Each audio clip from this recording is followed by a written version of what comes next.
สวัสดีครับท่านผู้ชม EP นี้ผมจะพาไปดูวิธีการจับลูกออสหรือภาษาอีสานเรียกหวกกบครับไปดูกันได้เลยครับว่าเราจะได้มากได้น้อยได้อะไรมั่งเชิญไปดูกันได้เลยครับ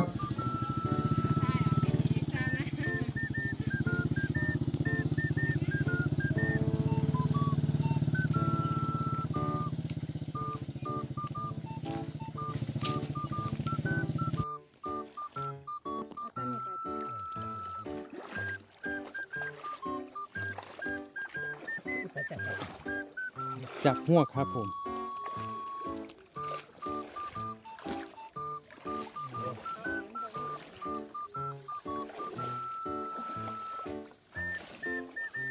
วันนี้มาจับหวกกันวิจะได้หรือเปล่าครับ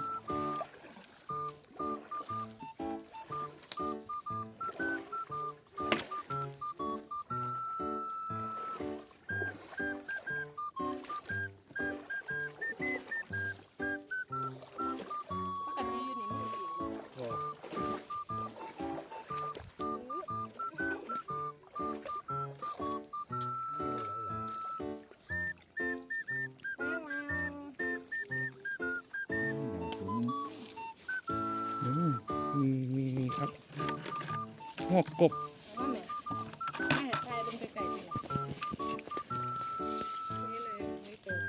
แมงดานาครับ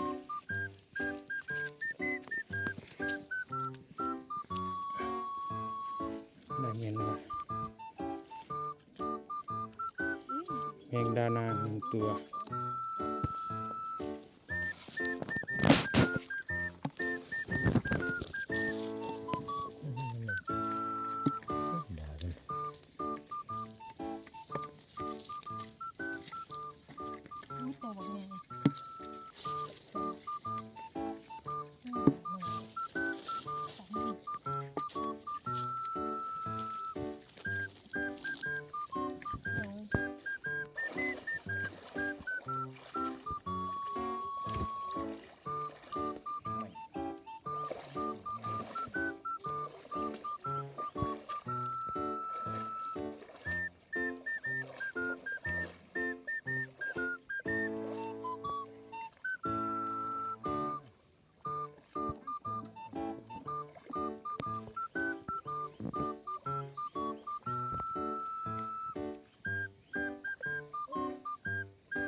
ตัวใหญ่ครับหวกกบ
เอา ปลาแง่งกระฮัก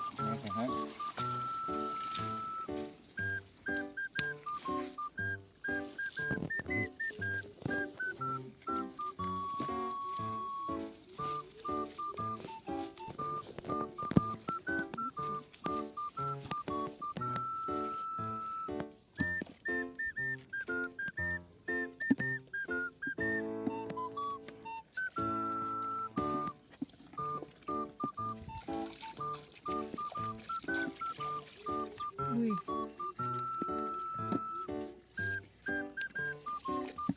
กระไรโคตรเนาะนี่บุ้งกระไร ใช้ตัวมันดู นี่เดี๋ยวพ่อใส่งำแยม น้อยๆเนี่ย อ๋อ เนี่ยเจะแหวนเนี่ยเนาะ ย่าน บ่งกินไปยุ่งเลยตัวนี้เนี่ยขาจะขาดอยู่ จะมานั่งเอาใบเพื่อนใบคือซอยเบิดอ้ายว่าเพียกระโดดว่าสั่นดังป๊กเป๊กป๊กเป๊กป๊กเป๊กมันก็เจ็บ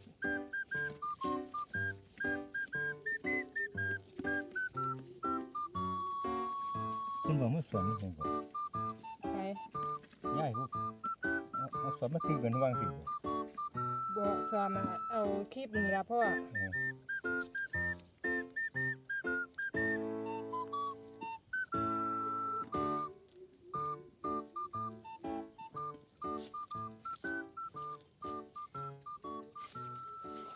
ไปนี่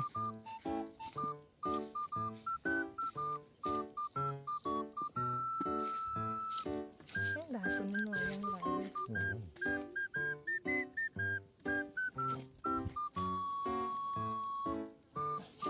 นี่ลูกแมงดาครับนี่ลูกแมงดาหลายตัวนึง